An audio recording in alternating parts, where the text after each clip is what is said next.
Hello, it is Throwback Thursday, October 14th, 2021. Steve Sipress here, throwing it back to about 20 years ago, I guess, when the HBO series The Sopranos came on TV, and I think it went for about 8 or 9 years, 6 seasons overall, but they would take a long break in between seasons and claim, oh, that's because the writers are making sure it's spectacularly great and whatever. And, if you're not a fan of the movie, it's about a fictional mob boss, Tony Soprano, and his family, as they call it, of associate murderers and extortionists and all that kind of great stuff that they're doing. Huge hit, tremendous. I mean, huge number of Emmys. It won dozens of Emmys, I think. And so when the series ended, Sopranos fans, of course, like all fans of all entertainment, it seems, hungry for more, encore. How about another series, or at least make a movie? And so a movie now came out, but it's not what the TV show is. It's a prequel. It's the fictional, of course, it's all fictional, the story of the young Tony Soprano before he was the mob boss with the two young kids. This is when he was a young kid, and pretty much, I guess, ends when he was about a teenager or just out of high school or something. So I believe, I should have looked it up, probably says, but I believe there'll be another movie, a sequel to this one, yet another prequel to the TV series, because Tony was only like just out of high school or something. And so you still don't see when he started in as a mobster and took over the family and put together the crew and met his wife and all that kind of stuff, not in the movie. So I saw a lot of feedback, comments about this on social media from Sopranos fans, not pleased and saying, disappointing and it wasn't good, and Ray Liotta had a bad Italian accent, much better when he played Henry Hill, who was Irish, and so, but now he's trying to play full-out Italian. In fact, he had two different characters he played in this movie, so that's kind of strange to begin with.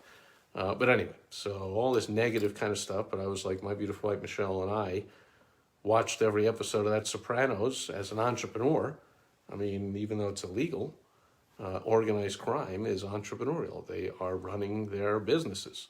And so, again, obviously with crime involved, but other than that, it's an entrepreneurial type of thing, mob movie. So that always intrigues me. I watch how he put together his family, his employees, and kept them, and dealt with all the politics around it and all the. They don't really do hiring and firing the same as legal businesses. They kind of indoctrinate you in. You become a made man, and then you can't leave no matter what. So the only way to leave is they whack you. In other words, you kill you. So not exactly the same as hiring, firing, but otherwise lots of similarities, since it is entrepreneurial. Organized crime is a business. And some of them are spectacular at it. If you see the old mob bosses like Lucky Luciano days, Meyer Lansky, man, anytime you can watch a documentary about Meyer Lansky, everyone says that guy was brilliant, that he could have been a CEO of a Fortune 500 company, could have been Secretary of State, so anyway, I enjoy these movies, or the TV series, but this one left a lot wanting for me. However, we enjoyed it because we're super fans. We watched every episode of the show. So we liked just watching along with the movie going, oh, that's so-and-so when he was a kid. And that's so-and-so's dad. And that's so-and-so whatever. Oh, and that's this and that. And just trying to relate it to what we knew. And therefore didn't pay much attention to the fact that it really wasn't a great movie.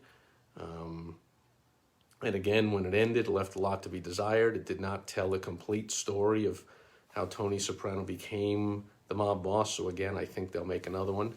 And I think it made enough money in the theaters that justifies making the next one that they need to fully fill in the gaps. So the business lesson is that what you want, your goal in business, is to get raving fans. Not just clients, not just customers, patients, members, or people on a list where sometimes you don't even know their name, you just know their email address. Like, no, no, no. It's to get raving fans. So, like my beautiful wife Michelle, being raving fans of the Sopranos TV series, we enjoyed the movie just for the nostalgia. It's Throwback Thursday. We were looking back 20 years to, oh yeah, look at that. And, oh, there's the place. They were hanging out. They were still hanging out in front of Satriali's meat market 20 years before. How about that? And there's so-and-so's father. And, oh, he grew up to be that guy. Oh, and that's how that guy hurt his back and this and that and whatever. So super fans are more likely to tolerate anything going on in your business, right? If an order is delivered slow, they're like, yeah, that's all right. I'm still with you. I love you guys. And if you raise prices, they're like, I understand. And if there's a glitch or something happens, or right now people are leaving because they don't want their freedom impinged, so they're being forced to choose between their health and their job. And of course, they're choosing their health and their autonomy and their personal freedom and being American and not going for this strong arming, so businesses are losing employees. And so do your customers, clients, patients, members understand? Well, your raving fans do. They're like, sure, doc, I know what it must be like, blah, blah, blah. You're losing people. It's impossible to hire people. I know what it must be like. I understand your restaurant is closed 2 days a week. I understand the service is slow. I understand your cooking, greeting, bringing out the food, washing I understand. Raving fans understand all that. Somebody new in town, first time to your restaurant, might complain.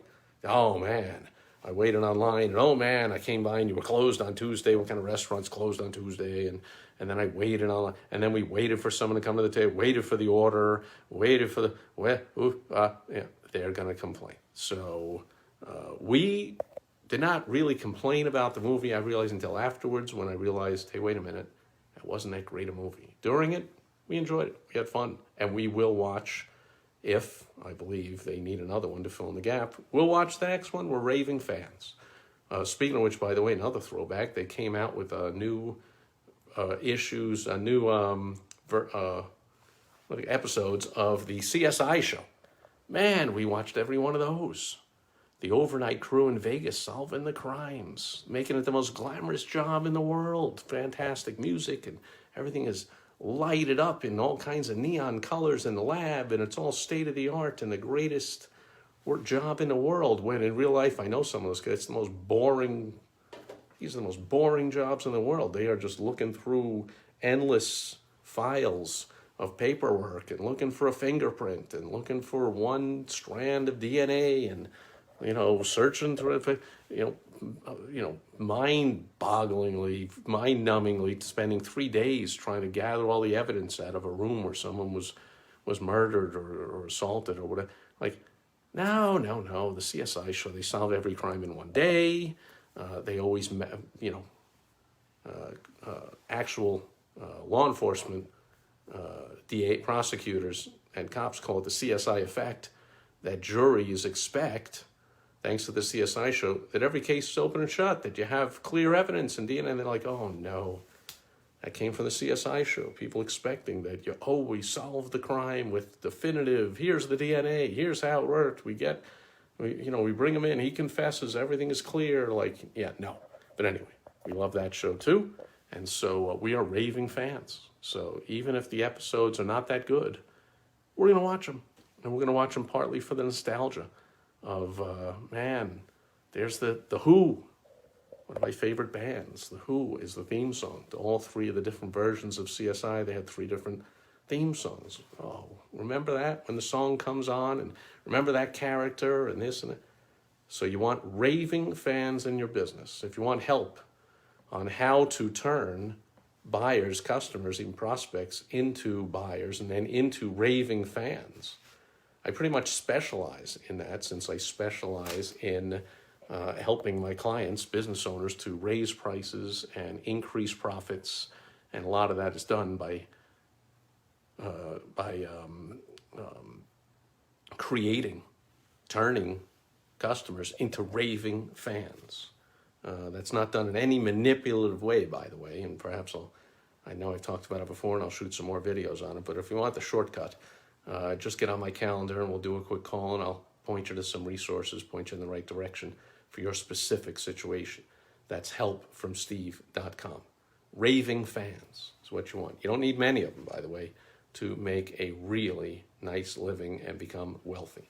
So that'll do it for Throwback Thursday. I almost said World Wide Web Wednesday. What day is it? What? Come on, man. I don't even know what day it is. Throwback Thursday, October 14th, 2021. I'll catch you back here again tomorrow on Foundation Friday. Thanks for being here today. Over and out. Bye-bye.